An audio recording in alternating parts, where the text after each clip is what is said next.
जय श्री माता जी।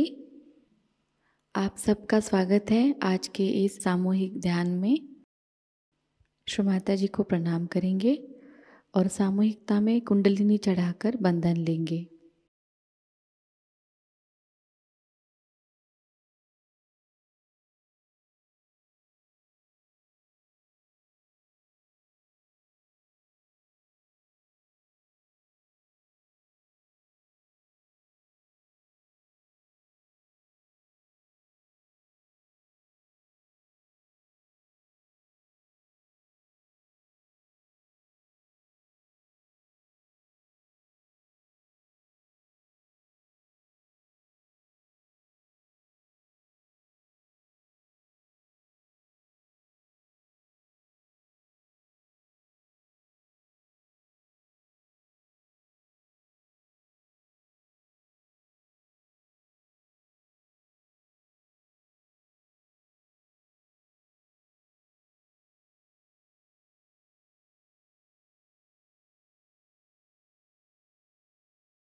तीन महामंत्रा श्री गणेश मंत्र।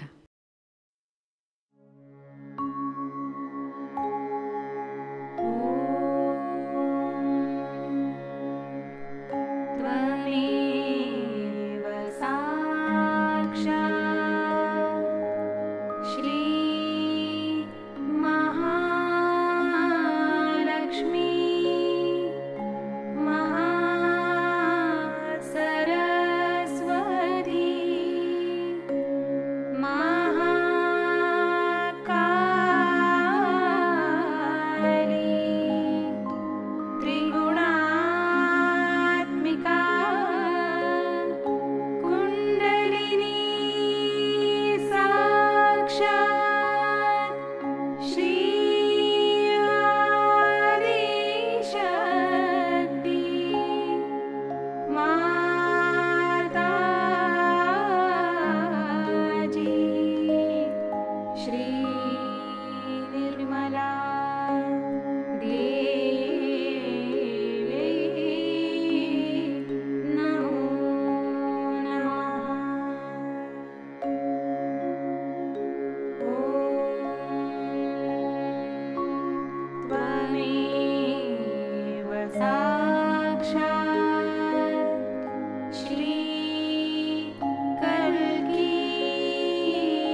चित्त केंद्रित करेंगे अपने सहस्त्रार पर।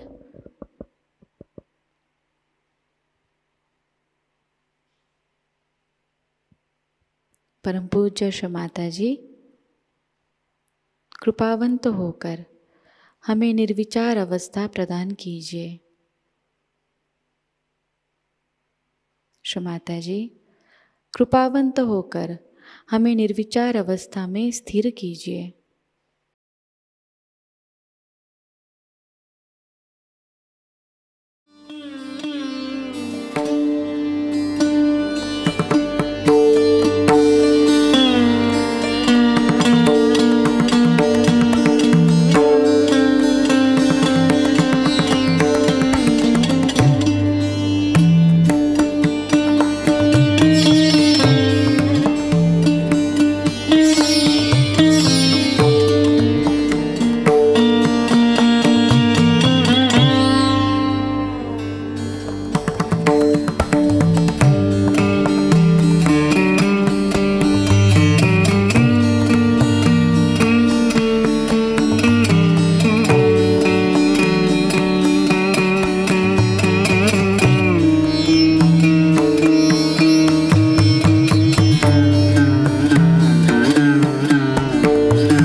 इसी अवस्था में स्थिर होकर हम श्री माता जी की अमृतवाणी को ग्रहण करेंगे।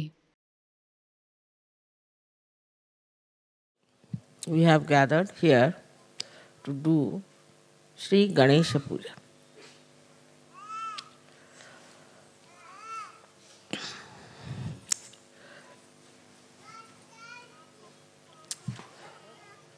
The first deity that was created by the Adi Shakti was Shri Ganesha. Because it was necessary first to create the deity of principles.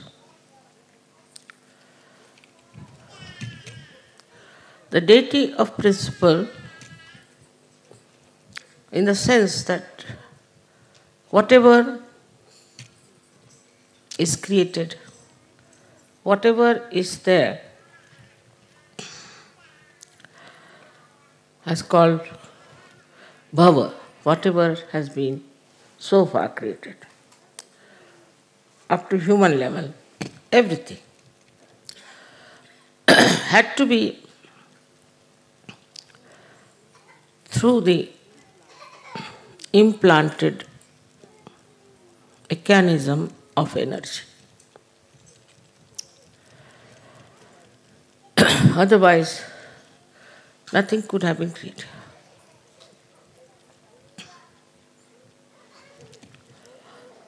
If you go into the matter, say sulfur dioxide, then sulfur and oxide go on deep into it till you reach the state when it is a molecule. Then you see these atoms of sulfur and oxygen, they oscillate. They oscillate with a frequency. There are 3 types of frequencies they use. Now imagine in the molecule, think of it. In the molecule of a substance, there is an energy which is active. Now one may say that why should be in matter there is energy? One can ask a question, why there should be energy in matter?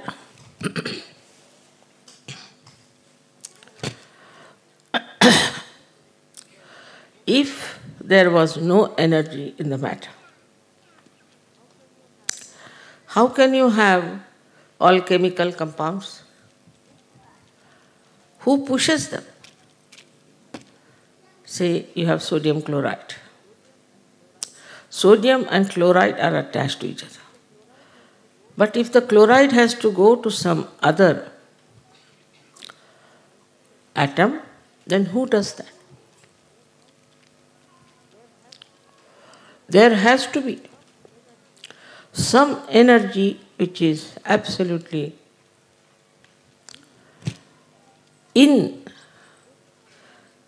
built into matter. Now we may say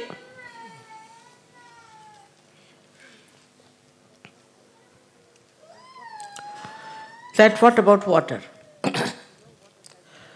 You know, water has energy.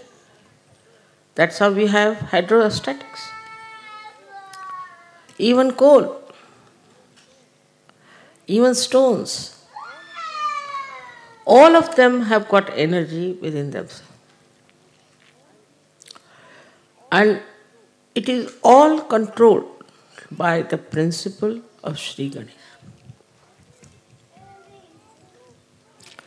So though he is such a small, tiny little child, how great is his work and how much he has to work out.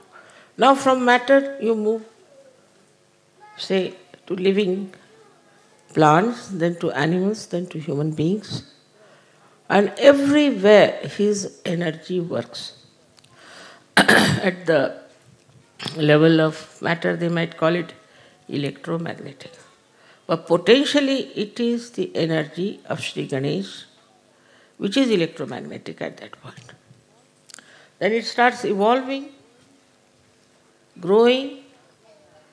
That's how we have different stratas of energies that we see in different growth of the evolution.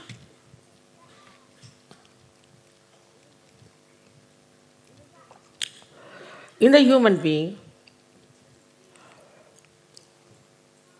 it exists, as you know, as auspiciousness, as purity, mainly the innocence. So the power of innocence is such a guiding factor. There's a difference between ignorance and innocence. If you are innocent, then to you, nothing is important except for love. For an innocent person who is not conditioned, who is not egoistical, who is not so-called mature, it is the love that it understands. It doesn't care for any wealth, any power, anything. But the love that it can feel, the pure love of a person.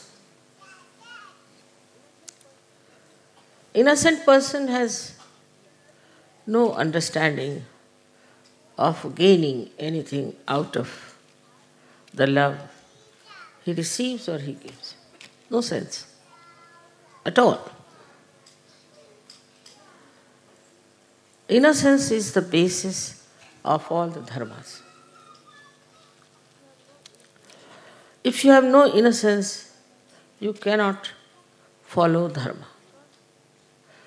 Because if you are dharmic, it is maybe a mental attitude, maybe egoistical, maybe because you are born in a religion, because somebody has told you about it. It's going to be very superficial. Unless and until it is embedded in the quality of innocence, dharma has no meaning. In that state, you are dharmic. You are beyond any thinking about it, of any deductions about it, but you are dharmic. You cannot be a dharmic. You cannot be. As if the manifestation of innocence is morality. Once Shri Ganesha is awakened, I hope he has been awakened in all of you. And if you respect him, just respect him, then automatically you develop a sense of morality. I don't have to tell you. I don't have to explain to you. You just become moral. People who have seen you are quite amazed and said that, how is it that their eyes are fixed, so innocent, without any lust and greed? Is the light of Sri Ganesha from the back agya, front agya, is Jesus Christ, who is the manifestation of Sri Ganesha.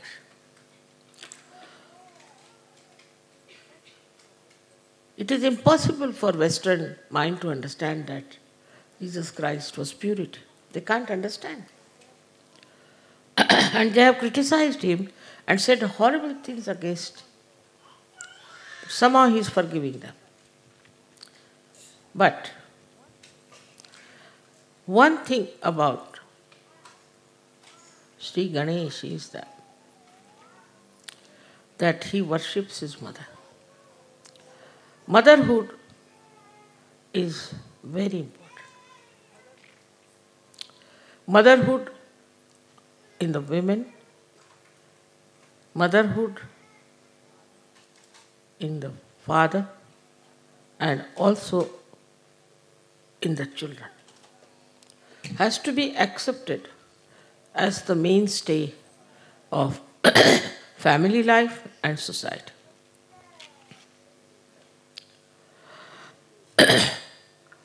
The ordinary life of a human being, very simple, innocent, simple people, revolves around the mother. It revolves. But the mothers have to be mothers. As Sri Ganesha is so much surrendered to his mother, and who is his mother is Adishakti. He does not know anybody else, just knows his mother. This is extremely important in Sahajayoga. As we say, there is immoral human beings. They are doing immoral things. Because they are committing sin against the Adishakti. Committing sin against Ganesha, it may be forgiven. But committing sin against the Adishakti, it encompasses a very big area where we start seeing how we are committing the sin against Adi Shakti, which ultimately Shri Ganesha punishes. Ultimately. Actually, the Adi Shakti doesn't punish anyone. The deities only punish them.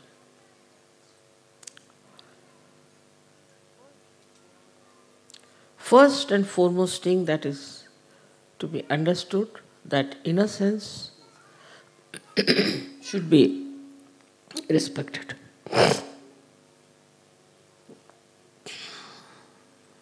Looked after, nourished, and protected. That's why I'm very particular about the children. Children should not be exposed to the public. We should not try to make photographs out of our children and expose them in the newspaper or give them for advertisement or anything like that. It's a very wrong idea to expose your children.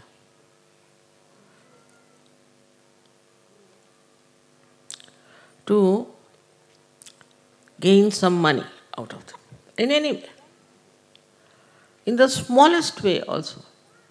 Because we are selling the innocence. The innocence which is invaluable. Writ large on the children. Many children I know who have been advertised and all that, especially in India, have died. Also, we have to look after our children with great care. But we go to two extremes, I've seen.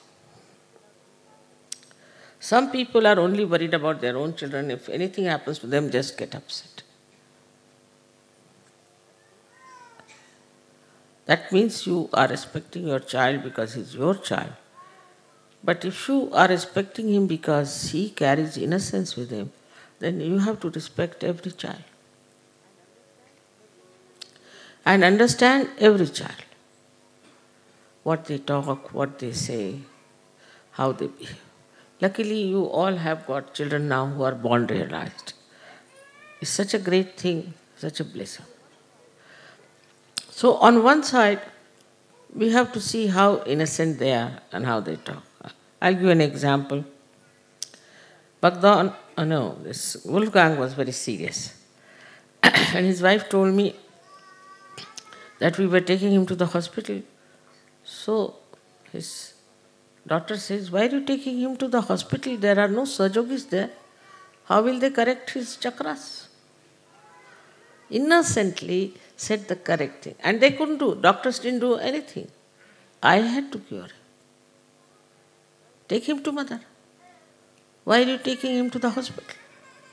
They see the right point and say the right thing because they are innocent, and innocence means they have pure attention.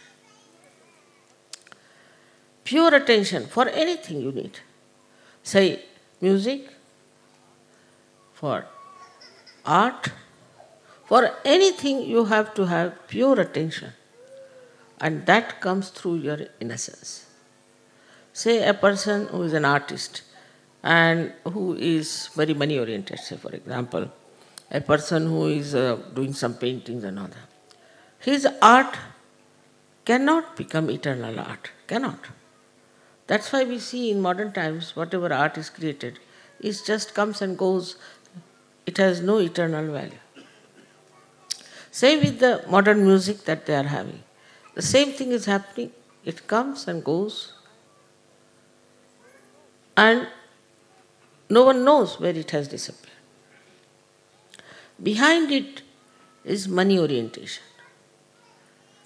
And that money orientation results into a kind of a creation which is not perfect. All creations which were dedicated to God in the olden times are being today very much respected, and people pay a lot of money for that. Maybe at that time the artist must have suffered. But they understood, innocent artists understood very much that if we have to express, we must truthfully do it, not to please the people, not to please anyone, but to please God. As you know that Michelangelo had a big fight with this Pope here because he couldn't tolerate nonsense that was coming from the Pope. All the artists always have been fighting, real artists. So this innocence also gives you a power of self-understanding. You know where you stand. A person who is innocent knows very well that he is standing on the pedestal of virtues. He should not give in to all kinds of nonsensical things which are very popular, maybe fashionable, maybe accepted. For what? For what are we going to sacrifice our innocence? What is our gain? Maybe some people are too brilliant and they may try to show off with their brilliance for a short time, but they don't remain in the eternal history. They go as egotistical people or as very dishonest people. Nobody respects them. So there is a big attack on the innocence of people. Big attack. First it comes from children. As you see this nonsense that is going on, which we hear about, I can't even understand why they do it. They do it on children, these funny attacks of abusers. It's just because they want to kill the innocence. Perhaps those who do it have no innocence in them, and they don't want the children to have any innocence left in them. Otherwise, in India is something we can't understand, really, we can't understand. But it is becoming much more prevalent, much more fashionable now, because there is definitely an attack on innocence. Not only on children, but even on people who are innocent. Because those who have deliberations in criminality, in all kinds of sinful act, will never try to protect innocence, never. Because the juxtaposition is there. They are doing something which they think is the best. I don't know if they think that way, but I don't know what justifies their behavior like this, is to attack the innocence of children. In so many ways you will find this innocence is being attacked. If your children are doing well, if they are studying well, somebody might try to catch hold of them. If some person they find is an innocent person, they will try to put him into trouble. The innocence is itself is such a power that it challenges the hatred, the abusive nature of people.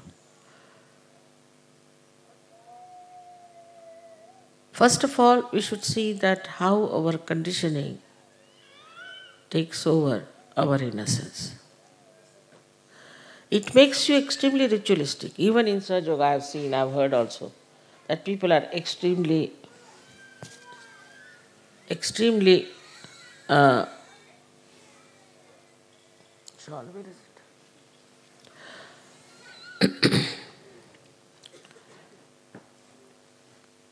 ritualistic.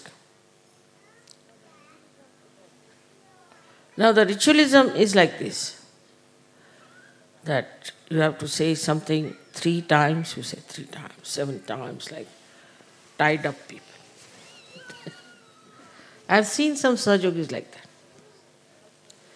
And some Sahajogis, I think they must be bhutish, get frightened with me. What is there to be frightened of me? Because they are bhutish, they are getting frightened. Otherwise, why should you? I love you all, and you won't find a greater, mild guru than myself. I don't think so. But they are afraid. Even if you look at them, they'll not smile, they'll be afraid. What wrong have you done? You have become Sahajogis. They are so ritualistic in everything. So one should understand a difference between a protocol and ritualism. An innocent child knows the protocol. I remember there was a child who came to see me in Oxted. And I said, let's go upstairs. So it was a small little staircase of wood.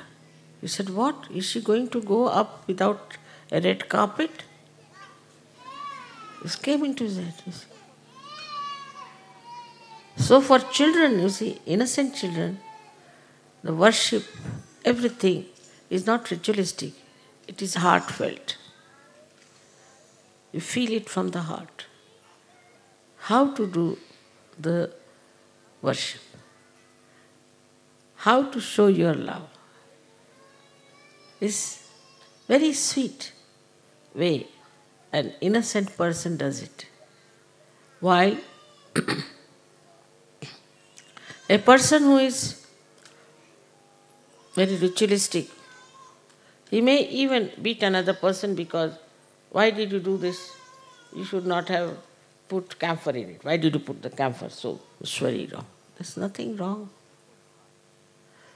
If you do it with your heart, with your open heart, innocently, anything is all right. It is the open heart which is necessary, not the closed heart. Why did you do it? Why did you do it? Where did you sit? What happened? Nothing. Now you are in the kingdom of God. And here there are no such rules and regulations that you should be ritualistic. But everything has a double style. Now I say you need not be ritualistic. So, once I went into an ashram, I found everything was just like a pigsty. I said, what's this? Is this an ashram? Or what is it? So they said, Mother, you told us that you have to be innocent and you don't have to be ritualistic. So we thought, throw all the things wherever you feel like, what is there to be ritualistic? It's a very common thing with all the ashrama people, leaders tell me that Sahajogis have no sense at all of looking after the cleanliness of the ashram. They are least bothered. If it is their house, they look after. But if it is an ashram, they do not. It's very surprising. And I have seen, or I have heard, that the ashrams of bhutish and false gurus are absolutely spick and span. Really. It's very surprising. And even here in Cabella, people were telling me that they are living like animals. I said, animals are innocent, you know.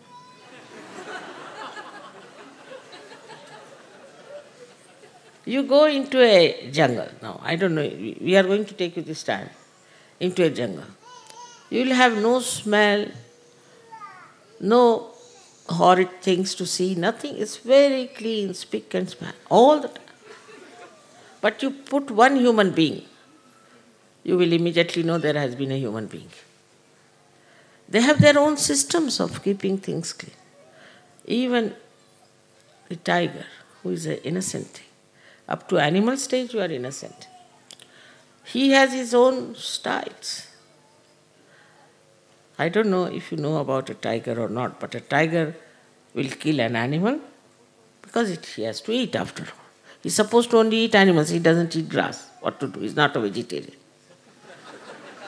God has made him like that. So he accepts. Now he goes and kills the cow or anything.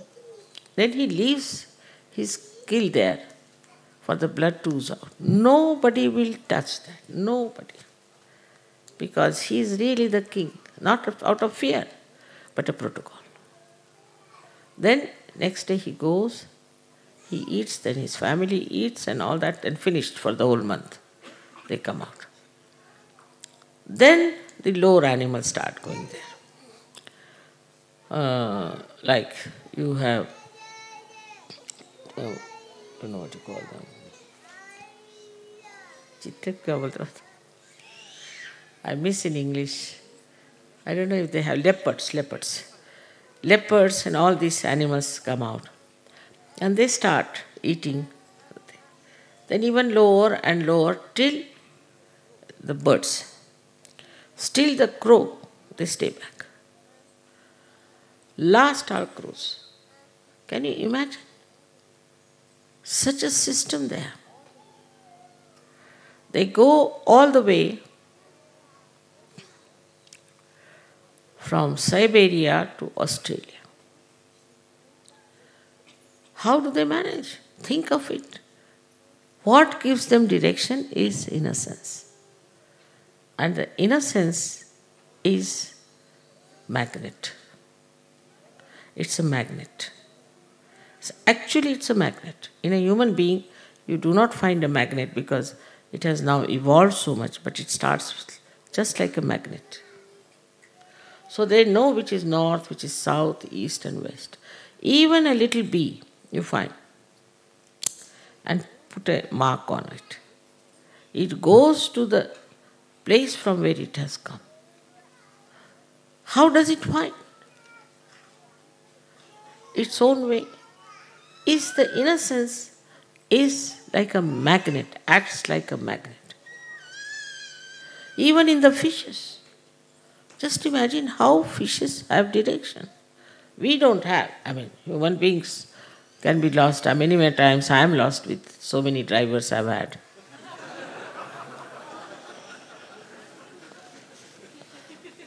So many times I've been lost.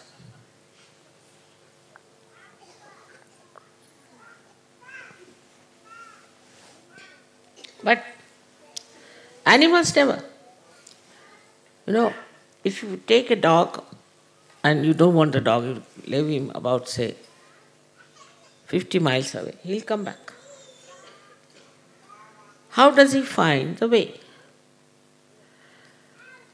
So, their qualities which are built in within them through their innocence are actually the qualities of electromagnetic force and also pranava.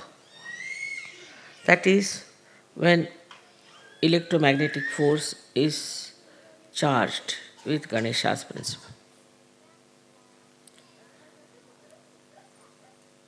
That's why they are so systematic. They are so clean. They are so sensible.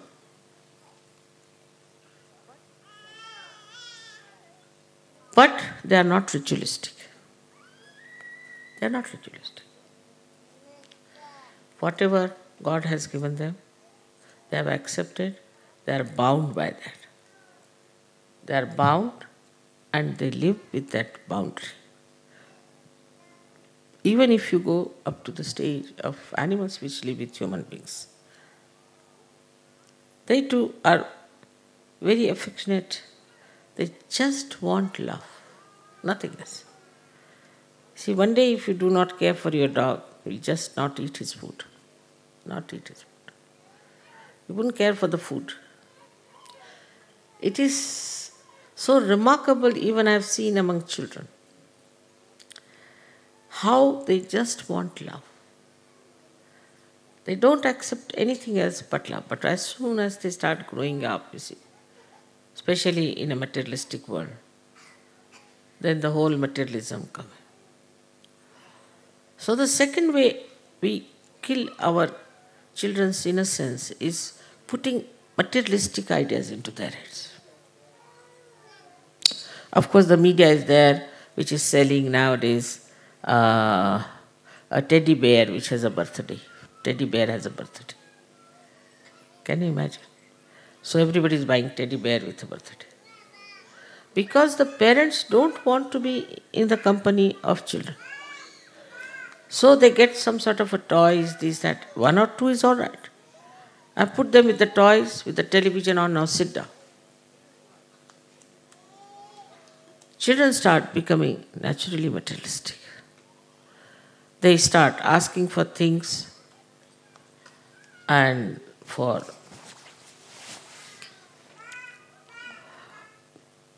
demands of such kind that sometimes one is surprised. You take a Western child to the market and you had it. But you take Indian children, they'll never take anything. Really, it's so difficult to make them, at least I have seen my own grandchildren and other. You take them, it's a headache to buy even another pair of shoes for them. No, but we have one, why do you want to buy another? Baba, that will go give way. No, we can come here. How? We can come in the car or else we can walk. But you will have no shoes, nothing. One is all right. Why to have two? You give them money, they'll buy one small little thing and come. You see, it is the whole tradition of materialism which has brought this innocence to a stop. Then a child starts growing in the same materialistic way. He starts judging people like how many cars you have. See, they are so stupidly materialistic that I went to Boston and the television people asked me how many Rolls Royces you have. I said, I don't have any. They said, we are not interested, you are not in the business. This is what is now the mind of people in the West who have grown up. But even the children, today they want this, tomorrow they want that. All the time there's a competition for materialistic things. Asking for this, asking for that. Just imagine what a race will be there after some years when there will be just people who will be only worried about collecting things and buying things. I mean, buyers and sellers, nothing else. So you have to be very careful with your children that you do not pamper them. Do not get too much worried about them. Do not keep them on materialistic level. Find out. If they are going on a materialistic level, bring them down. It's very simple to do that. And one has to work it out because we have to save our children and their innocence. Now for the other Sahajogis who are grown up and who are very mature. They are very innocent, I must say. I must admit that they are very innocent compared to the society that is around, no doubt.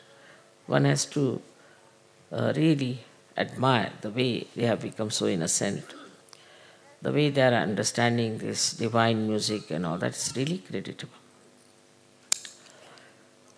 But still, this innocence, if it is not spread, if this innocence doesn't work out, then it will rust. You will not grow. Your IQ will be less than the others, I can tell you this. They are growing in materialism, all right. Their IQ is growing in materialism. But your IQ will not grow unless and until you spread this innocence around. Now you know how to do it. It is the power of Kundalini with the help of Sri Ganesha. He helps you at every chakra. I have written that he is the Vice Chancellor of every university where he has to stamp. He is at every point. But you have to understand that this has to spread. It has to become collective. It has to flow. So, to become that, what should we do ourselves? That we should try to organize programs. While people will be enamored by your innocence, no doubt, they'll be surprised, how are you so innocent? How can you be so nice in these modern times? No doubt about it. But in that, doing that so, try to be innocent yourself. You should not be cunning, you should not be smart. You should not try to show that you are very brilliant or anything. Because the ego might in between come and try to put ideas into your head. It's better to show that you are innocent and to be innocent inside. The whole inner being can be really charged with the energy of Shri Ganesh, no doubt. And the outer life becomes innocent. Becomes innocent. I don't know banking, I don't know money, I am quite bad at everything, all right, at worldly things. But I'm not cunning, I'm not sort of smart, as you can see. But still things are working out because of the inner power that one has. So depend on your inner power and manifest it outside. Inner being, which is Ganesha, is the same in all of us. The whole system is the same in all of us. Chakras are the same in all of us. Only thing we have to keep our innocence absolutely free of all this worldly nonsense like a fashion, this, that. Immediately you will find that your being will manifest. Being will manifest. Now just think of a simple thing like that. I am an Indian. And nobody knows me.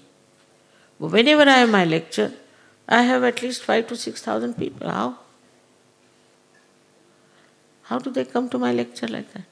Anywhere in the whole world, minimum. Sometimes even much more. What's so special? So when handling the people, we are Sahajogis, we are saints. We have to talk to them like saints. We have to behave like saints. And they should in no way feel that we are cunning or we are interested in something else. So, once you start doing that, flowing your innocence, all the gods and goddesses will help you. Your creativity will be 1,000 times more than normal.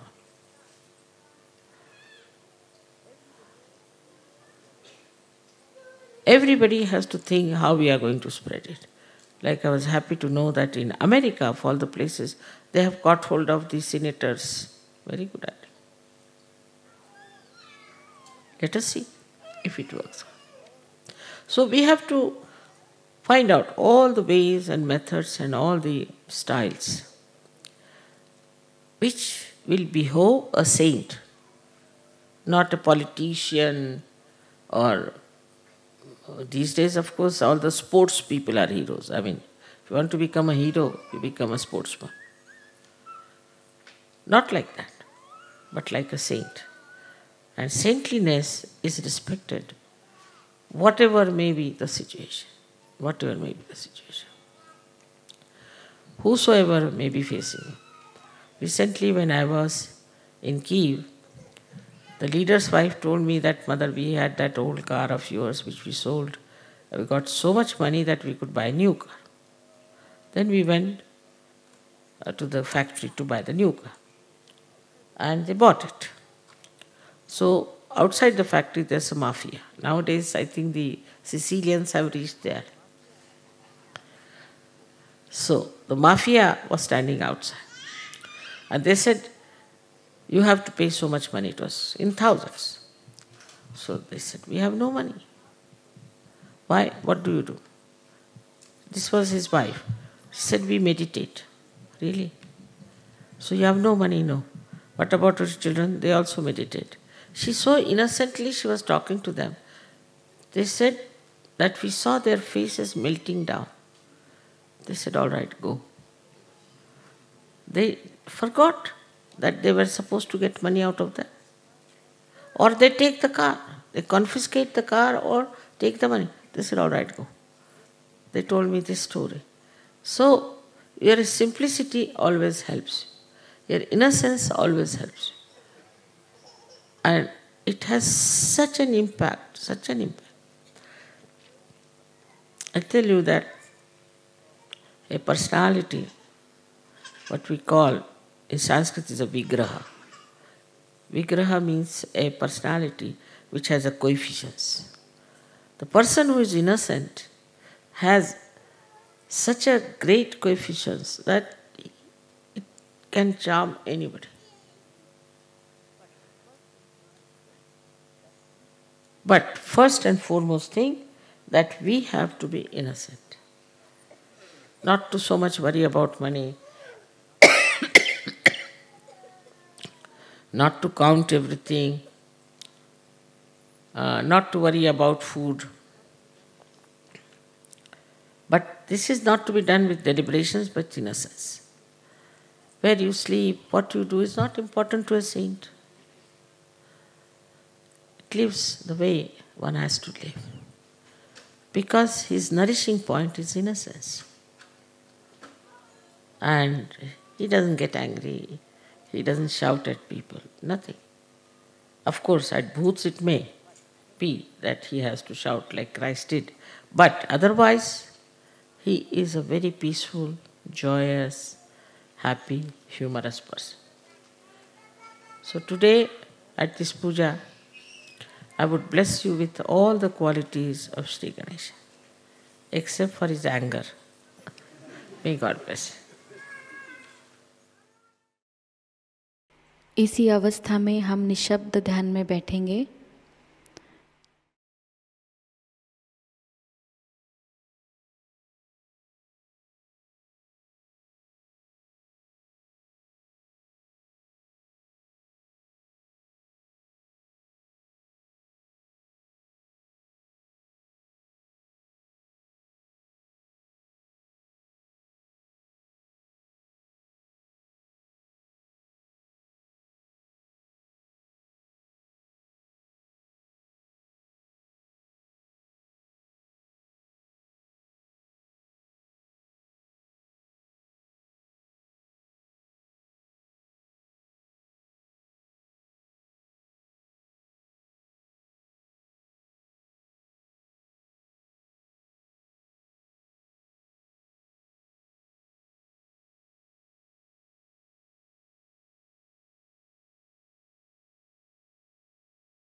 परम पूज्य श्री माता जी, आपकी परम कृपा में अपने निस्वार्थ भाव से, अपने विवेक से हम इस विश्व की सारी समस्याओं को समझें और उन समस्याओं का निराकरण हम पूरी तरह करें। परम पूज्य श्री माता जी, आपकी परम कृपा में हम कभी भी किसी अशुभ और अधार्मिक संस्कृति का, अधार्मिक विचारों का और अधार्मिक लोगों का स्वीकार ना करें। परम पूज्य श्री माता जी, आज का यह सामूहिक ध्यान हम आपके श्री चरणों पर समर्पित करते हैं। कृपावंत होकर हम सबको और इस संपूर्ण विश्व को आशीर्वादित कीजिए। श्री माता जी को प्रणाम करेंगे और सामूहिकता में कुंडलिनी चढ़ाकर बंधन लेंगे।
आज का यह ध्यान सत्र यही संपन्न हुआ।